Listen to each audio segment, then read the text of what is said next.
Hello everyone, my name is Emi Polito. I'm a video analyst working for Abbott. I do a lot of exciting things for this company, and I'm joined by my colleague, Sam Abbott. Hey guys, I'm Sam Abbott. I'm a video forensic analyst and software tester at Abbott Software. Cool, all right. So today we're going to talk a little bit about evidence presentation and how presentation is really important to convey the message when we're trying to resolve a case in court and make sure the jury or the judge have got the right information. So both myself and Sam have got some experience on that, and so we want to share that with you. Hopefully you find that useful. Right, to get things cracking, Sam, tell us a little bit about your background. How did you come into this industry, into video forensics? Sure. Especially for presentation of evidence, it was actually one of my very first cases I ever dealt with was purely on presentation.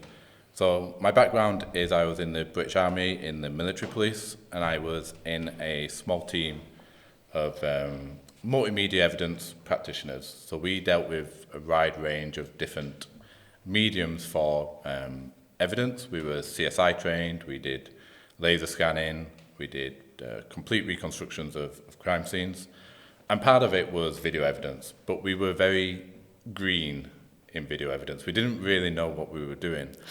So this very first case that I had when I first joined that team was a rape case, and it was dealing with about 48 hours of footage, and that footage came from about 40 different DVRs, each DVR having different cameras, and I was trying to build a presentation timeline of showing that this guy was stalking the victim, and it was a horrendous piece of mess by the time I'd finished. Yeah. We didn't have the proper software to deal with it. Yeah. I was doing everything using Adobe products. So was it a case that you're trying to figure out as you go along? As I was going along, that sounds so familiar. Yeah, yeah, I think we're all in I that was boat. literally as I joined the team, they knew that I'd done videos for YouTube, and it was like, okay, you've got experience. yeah. Welcome aboard. Yeah, you're the right guy. Yeah, and so I had really no idea about variable frame rates and having different video frame rates affecting different videos. So I was just compiling them all into this Adobe project, trying to do a timeline of events, but it did the job, but I don't think it would have held up in court. Like sure. If I went back to question myself on that, I would just tear it apart because I didn't do it correctly at the time. So that was like my first introduction into doing the presentation side of forensics. Brilliant. How about you? Yeah, so I'm also a video analyst like Sam. I started in media. So I came to England, which is where I'm based, in the late 90s, and I got a job in television. And then what happened was, after 10 good years where I learned a lot about digital media, I found myself made redundant. Obviously, there was a big financial crisis, and a lot of people like me found ourselves in that situation. And I stumbled into media forensics by chance. Actually, I remember it was my wife who saw the advert on the papers and said, "Oh, look, they're looking for a video technician. You could be doing that." And I was like, "No, I don't know." And then I worked for the police first as a forensic video technician. And then just slowly, without even realizing, I started to really enjoy it. And then I've changed a couple of times. I went work privately, went back to the police, local police, and then the AMT knocked at the door, and I really couldn't resist myself to the opportunity. So that's a little bit of background. I still do a lot of casework in my own time. And I enjoyed the job very much. Do you remember your first case that you did dealing with presentation side of things? So like for me, I shared that it was a mess. I didn't really know what I was doing, so I wondered if you had a similar experience. Yeah, you know what, it wasn't an experience that far away from the one that you just described. Obviously, I worked in media before. And I was given a video compilation to do, which is a very common way to present the evidence in court. you have like so many different CCTV cameras. You're trying to build up a story, and therefore you use editing software that you may have used when you worked in television. Yeah. And so like you, I was like, how can I make this a good presentation? And I use my broadcast skills to do that. And yeah, my first case was a big murder case actually. It was a stabbing in the road, so shot from a council camera. Mm-hmm. But what was important in this case is the movement of both the suspect and the victim before and after. Yeah. So trying to show all this stuff. I wouldn't say necessarily at the same time, but in an order that was logical, mm-hmm. and that the jury could understand was obviously key into this case. And again, it's like a bit like you said, I think about it now, and you're thinking, okay, well, I did the job as having worked in media and things, but you kind of got to approach it a little bit different, and which is something that I learned later on, in my time. I think I was going to share that next step for me. So my second job after dealing with that was it was using different media. So we were doing a crime scene reconstruction, but it was the first time I found how powerful the presentation of evidence can be. It was a killing case between soldiers. So it was a soldier on soldier. Yeah. And the defendant at the time was continuing to say not guilty all the way through, and had his story that he stuck to. And after we were able to present the evidence in a certain way, we did a complete reconstruction in 3D of it, and we showed that evidence to him. Immediately in that interview at that point, he changed his plea to guilty. Okay. So that was the first time that we saw, wow, the presentation of evidence, power, right? It's so impactful, not just to tell the story to the jury, but actually to the person that's on trial, how it changes their mindset and realizes, actually, I'm in a corner. No matter what I say, they know the truth now. Yeah. And so after that, I realized the big difference between what I'd done in the video side to what I'd done in the reconstruction. And that's when I started exploring more about video and how can we get video to be impactful and how can we handle it properly. And that's when I came across Lever, and we did the Lever courses. So before that, the department in the military police, we didn't really have that level of experience. And sorry, Sam, just to remind our viewers, what's Lever? What is it? Is it like a training organization? Yeah, so it's a certification course that you can do for law enforcement, video association. Yeah. There's different levels that you can get. So you can do level 1 and 2 course to become a technician, and then you can do the 3 and 4 to become an analyst. Yeah. So after doing that, we gained all this extra experience in the field. And we just completely changed how we started handling video evidence. Yeah, no, that's an interesting point. And I guess one of the big things about having presenting the evidence is also, as an expert, is trying to convey a message to the jury in regards to ensuring that they understand the technical limitations of the imagery, so that they don't misinterpret the evidence, because one of the things that I learned right from the start is that there is kind of a assumption that anyone can deal with video, because all you have to do is watch it, right? And then you can, you think you're understanding what was happening, but if you don't understand the issues, the limitations, and I can give you some examples, infrared, for example, interpretation of colors, of luminance and things like that. If there isn't someone that explain that and present those limitations in court if necessary, then there can be completely, it could be a big problem. You could send the case in the wrong direction. Yeah, I think we can see this in sort of mainstream media a lot. You get a lot of people going on, news broadcasts, and they'll be talking as analysts about video, where they're really just narrating what's happened, but you're never actually explaining the limitations of the video, and you're never really going into the depth of the fact that you're looking at, you know, a 3D environment, but now you're looking at it in 2D. Absolutely. And you're not looking at the different perspectives of the different people within that scenario. Like, what were their limitations to what they were seeing? Yes. And how things were evolving around their perspective. Yes. When you're looking at a scene in video, it's very easy to sit back and look at the whole picture and go, well, that's obviously what happened. Yeah. But you need to really actually understand what's happening from each person's perspective in that. No, I think that's a big limitation of video itself, and why it's so important that you can have analysts to go actually analyze that part of it. Yeah.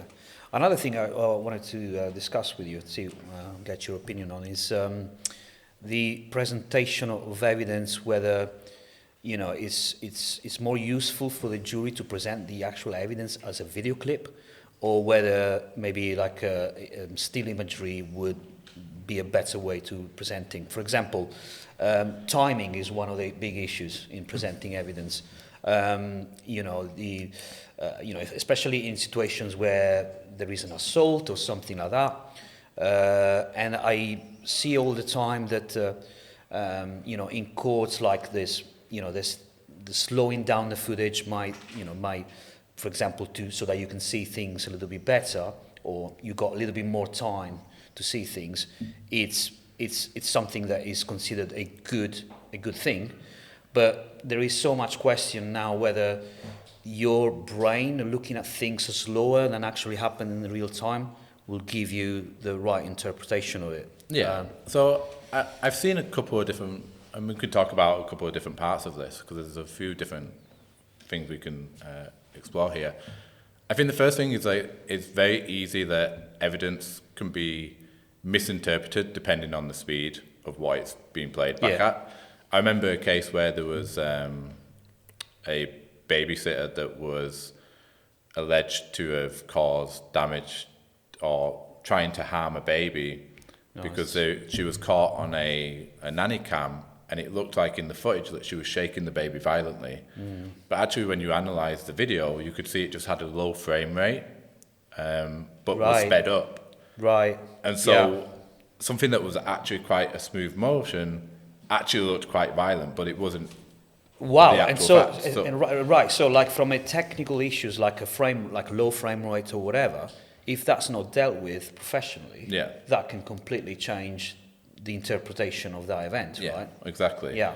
And so you've got that part where the visual representation of it differs, but I think as well, like you said, with slowing down evidence to display to the jury, I think that's a very good way to establish facts in the case. So I've slowed this footage down so that you can clearly see that he has something in his hand. Because if it was full speed, maybe you would miss that. Sure. So you're establishing the fact of there was something in his hand.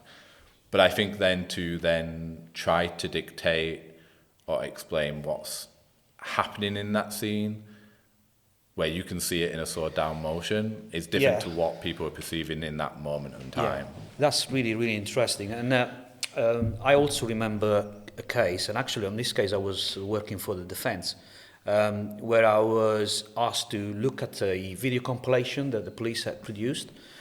And obviously they did the slowing down and things like that, but they also frozen the video at points where they obviously thought that would be important for the jury to concentrate on. For example, a hand, and this was an alleged sexual offense, so it was a hand that was getting close to the victim, and they've frozen that image. But you see, to me, so that makes it look like the hand stayed there longer than. Absolutely, it's just like it's a narrative that suits that party, right? And therefore, working for the defense, I was asked to comment on that, which is why it's so important that all video evidence is, I guess, approached as an unbiased thing, and also you take both sides of the argument in contention, right? Or you know, so cool. Yeah, and I find as well there's another part of it, because I want to go into what your preferred method of delivery is, but I think for the audience and people that work in the video industry, I think sometimes we have that issue that we're limited to what we've been asked to deliver it on. Yeah. So I know when I was in the forensics unit, especially if the case wasn't going all the way to court, but going to like a commanding officer to make a decision, they would want the evidence on a DVD. Right. And so we were very limited to what we could fit on there. You know, we were forced to compress. So the delivery method in itself was a limitation eventually, right? Yeah. So, you know, we could make the best evidence and video possible, but then we'd have to compress it to some awful codec. Yeah. So because that he that's could view how it, because he wanted to sit in his office with a DVD player and watch it. Yeah. You know, he didn't want I remember those days. Yeah, it's especially as high definition footage start being the norm. Yeah. They said, well, what's the point of doing all this, all these announcements and things like that if then you have to squeeze it into a DVD, right? And I think now the courts have changed a little bit, but I think there was a limitation at one point of how you had to present the evidence within court. Yeah. But now it's much better from what I've heard. So I am interested from your point of view, what do you find as the most impactful way of delivering video evidence? Is it as video, or do you prefer to deliver it in a different that's way? a very good question. So when I do my casework privately, I also discuss this with my client always, whether that's police or defense firms or whatever. I look at the footage and I say, well, look, we could be doing this, we could be doing this, we could be delivering a video clip. And I explain, actually talking about, especially if it's an assault or a fight or something like that, when they ask me, can we slow it down? I explain what we just discussed about, i.e. the dangers of that. And I say, well, look, what we can do is show the event in real time and show it slow down. And then make it clear, that's potentially the slow down version could be impactful. But sometimes I find it so much more effective to produce an image sequence. As you know, but maybe some of our viewers would need some refreshing on this. A video is a sequence of still images. Now, we only perceive them as motion because of how it works. But sometimes when you assess the evidence, the imagery, you got to look at a frame by frame basis. And so most of the times what I do is I do like a PDF sequence. Everybody should be familiar with what PDF is. It's a document, a digital printable document that you can access and you can scroll through pages just using the arrows on your keyboard.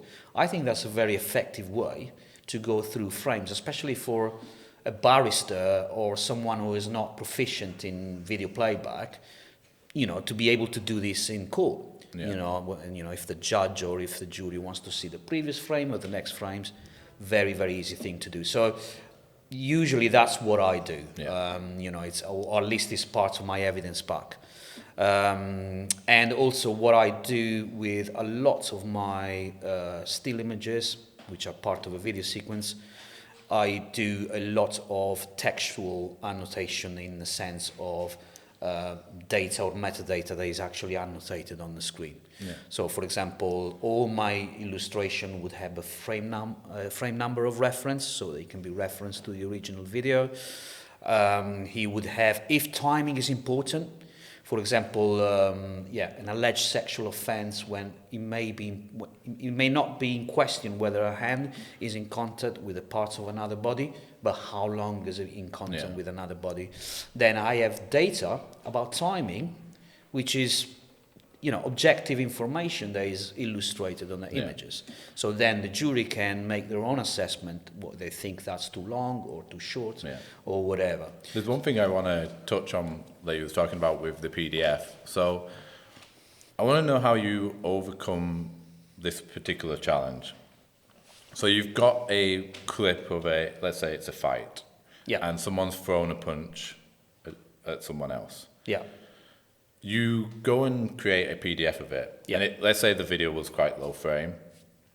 And once you've created the PDF, you see that there's the motion of the punch leaving the person, but you never actually have a single frame where you see the contact of the fist onto the person. Yes. How do you get by saying that, did the fist meet him, or did he react and trip over? Because I think that's like a common defense that you would come across in those cases.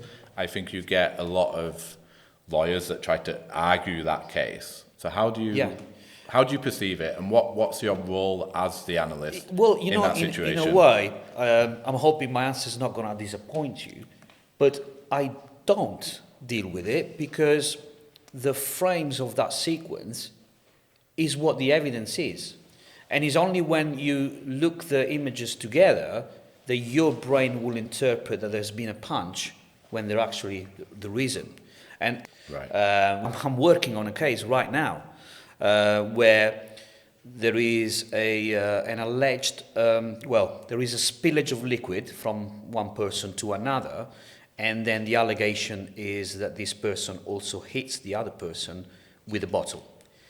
That moment in time, though, is not captured because of the low frame rate, like you said. And therefore, all I can do is just, play those 3 frames of relevance together to show this. Yeah. Okay. In regard, and now I'm going to answer a little bit more to your question. So when there is something like this, and again, in this case, I actually have a frame where you can see the hand, you can see the hand in a certain position, but there's motion blur. So that in itself, you can explain that the fact that there is motion blur indicates that there is movement on the hand, because the camera is static, and therefore you can safely say that that's what's happening.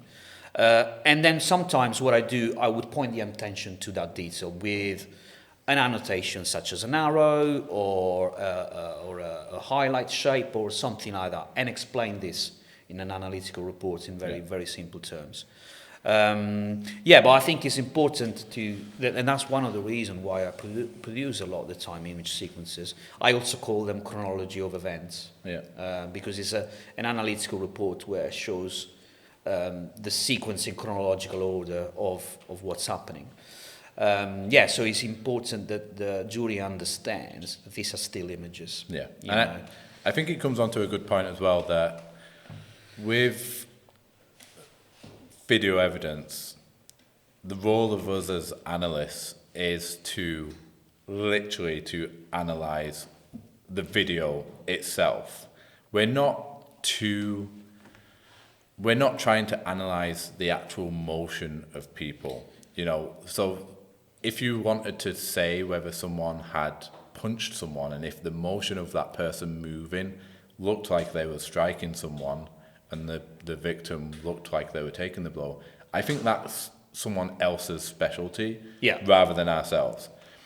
The problem that I find with video forensics is that though we give that due diligence to other areas, if there's blood in a video, we're not going to start analysing the blood, we're going to get a blood specialist to do that. But I don't see the opposite. If a blood analyst comes across video, he's going to start analysing that video, even though he's not a video analyst. And I see that with a lot of different experts. I agree. Out there. It's becoming a massive issue where video analysts like me and you are asked to comment on the content matter that can sometimes fall outside the areas of expertise. And I think it's important to draw the line. I see many times the opposite, though, as well, where content matter, and a lot of the time, of course, this evidence comes in imagery. Well, if the imagery is not assessed from a technical point of view of the imagery, then that gay analyst might misinterpret that what's actually happened because of that first starting point that was misunderstood. So both things go, hand in hand. And sometimes in my reports, like you say, I've been asked, can you make comments on how likely is that this vehicle is the other? Well, not really. I can point out the similarities or differences that I see in the imagery, but then the actual significance of those similarities and differences, sometimes a vehicle expert need to comment on those, and that's fair, I think. Yeah. Okay, so when we're going to, when you go to court, what do you find as the biggest challenge now as an analyst? And do you find that you're coming across other experts in video that are sort of leading the questions, or are you dealing with people that don't quite understand video but are trying to question you on video? Yeah, that's a good question. So, so throughout, I would say that every courtroom experience I had is different from the other. They're all different, and that's how you get the experience, by the more and more experience that you get.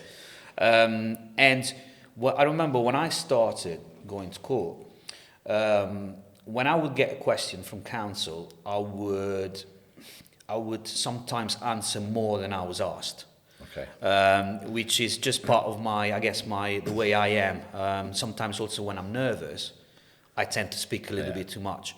Of course, that can get you into dangerous territory because everything you say... You get more questions then on what you... Yeah, exactly. And of course, even if you're saying something during direct examination, obviously the defense counsel is making notes about everything you're saying then. They're going to go back to that if needed. Yeah. So in times I learned to give more trust to the prosecutor or to, who is leading the questioning.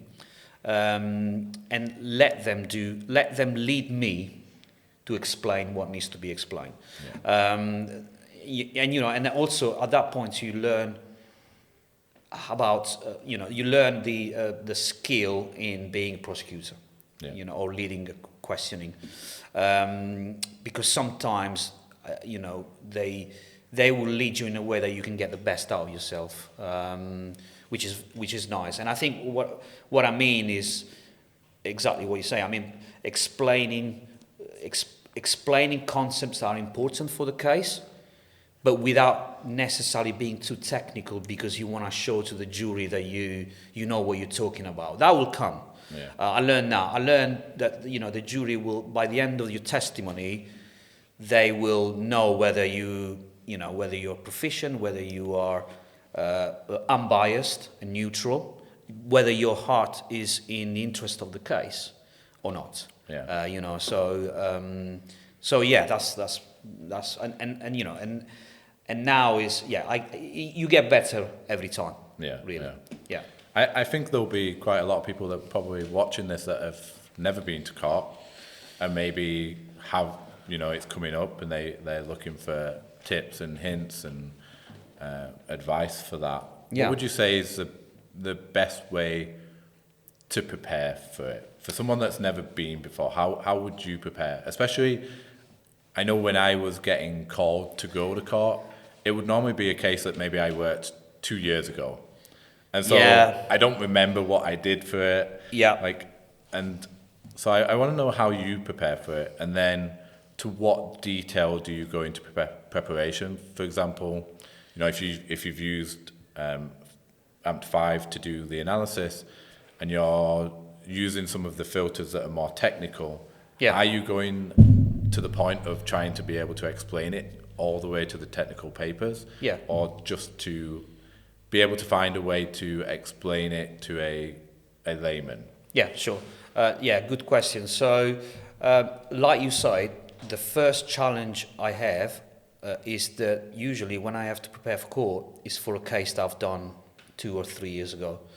And sometimes reading a report or something that I've done 2 years and 3 years before, the question comes to my mind, why did I do this? I can't remember why I did do this, for what reason. Yeah. Okay, so when I prepare myself, like going through the report, is always trying to get an answer for myself as to trying to explain what I did at the time, why I did it.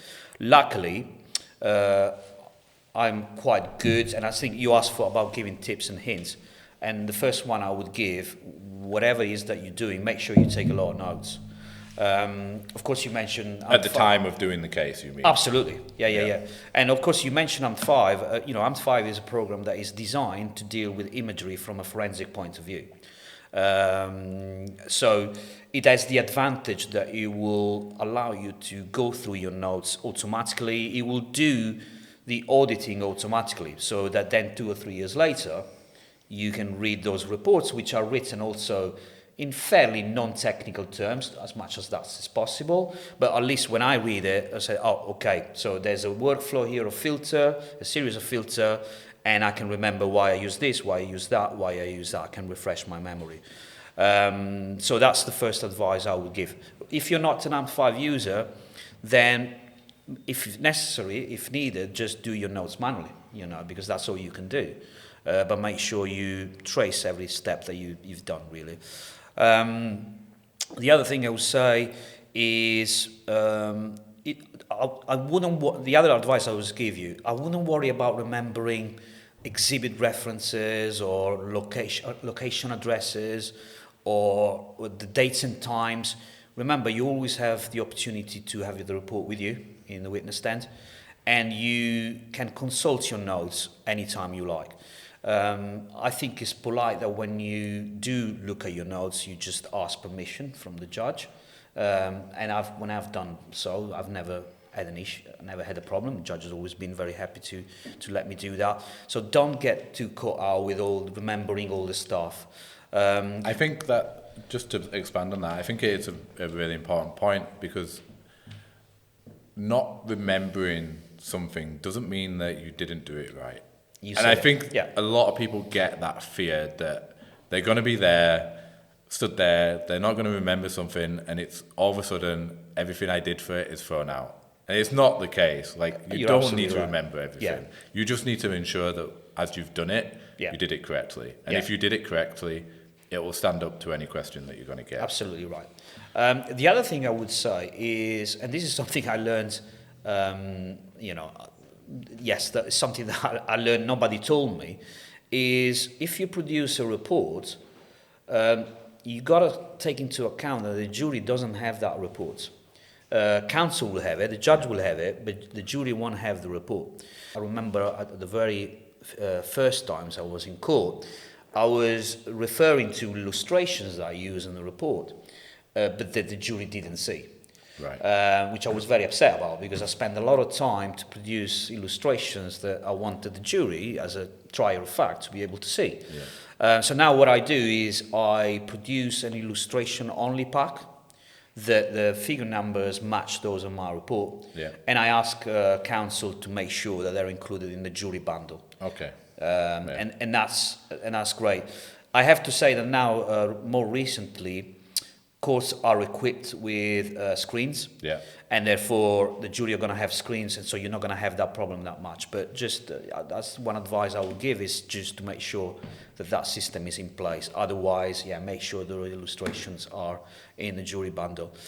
And then I remember the first times I started going to court. Of course, it's a very nerve-wracking experience, and the very first times you try to prepare yourself the best you can, So the advice at the beginning is to rehearse your examination with someone in your household, and it doesn't even have to be a technical person. In fact, if it's not a technical person, it's even better, because then you're going to explain things, and if they understand it, then chances are the jury will understand. Yeah, and I think that's a very good point, and we're actually going to do a mock examination ourselves for you guys at home. I'm looking forward to that, Sam. See what it's like to be in the stand and to receive these questions, and we're going to get onto that in a few moments. Yeah, sure.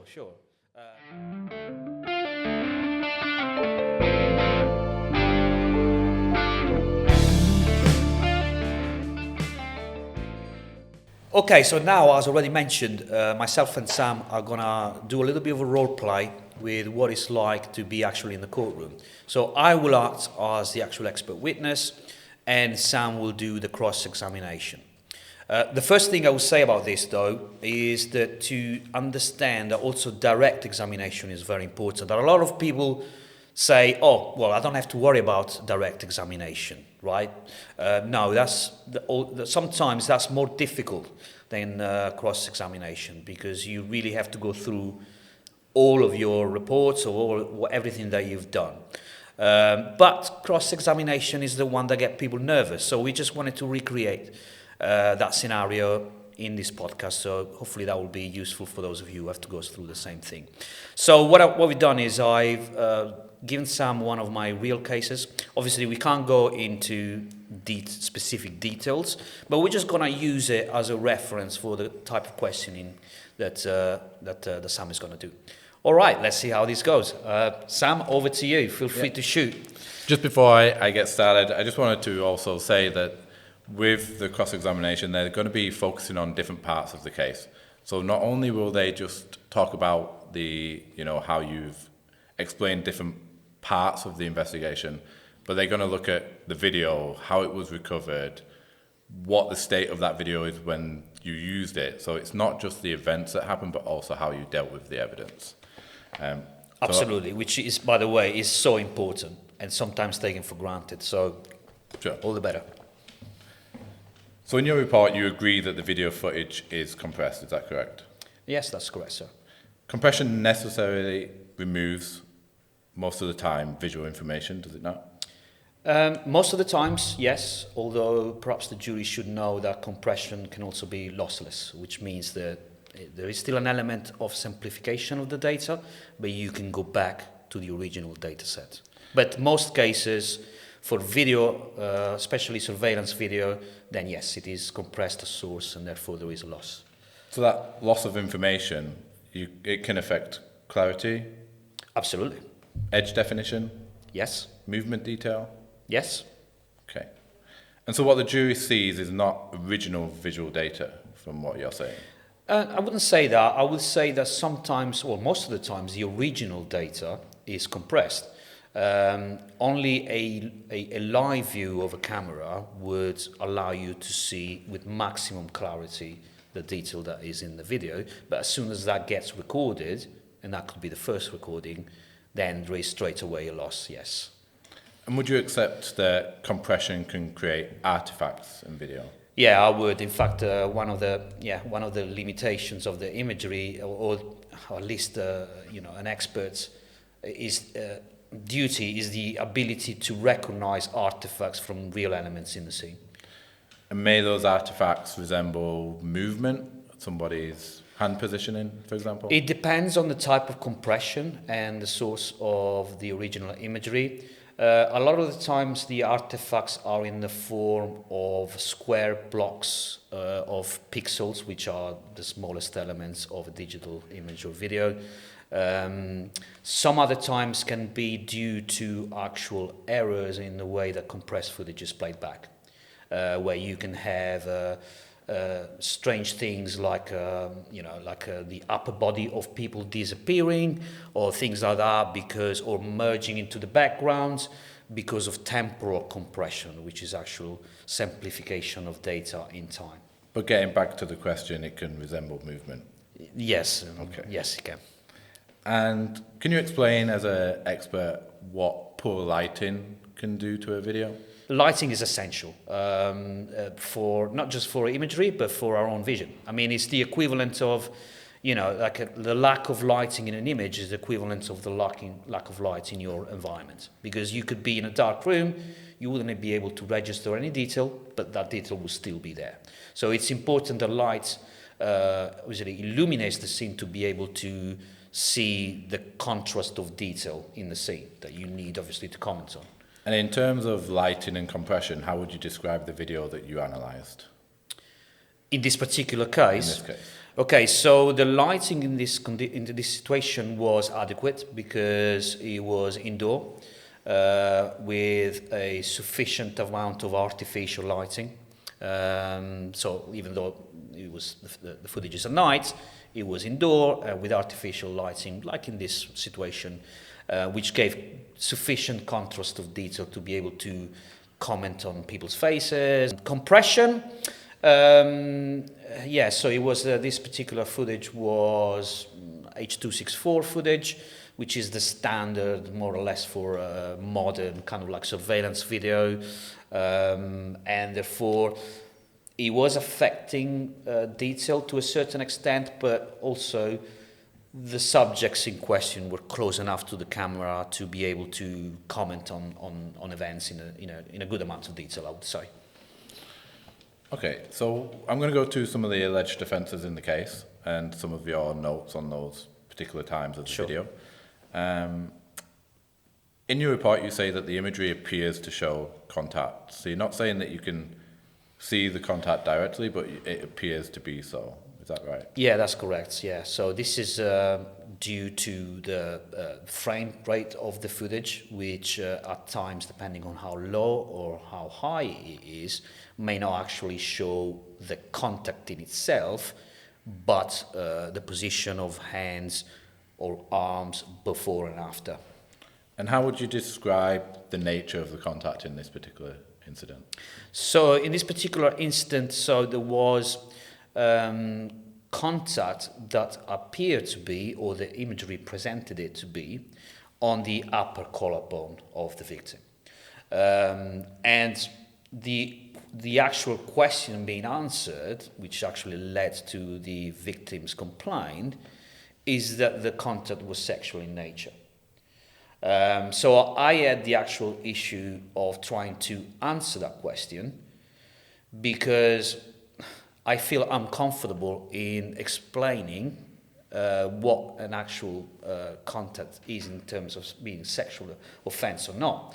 So what I did in this case, I commented on the imagery and I explained from the imagery where the contact was appearing to be from what the image showed, which was on an area that was across the collarbone. So whether that's then considered to be a sexual offence... So for it to be a sexual offence, there'd have to be intent. Are you saying that you could explain the intent from the video? The imagery,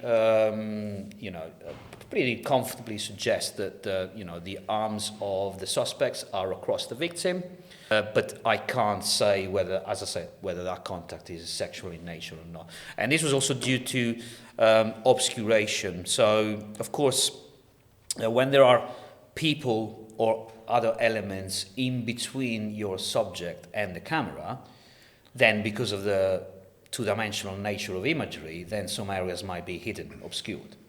And therefore, in this situation, the other issue was that the actual, say, the breast area was obscured at that point in time.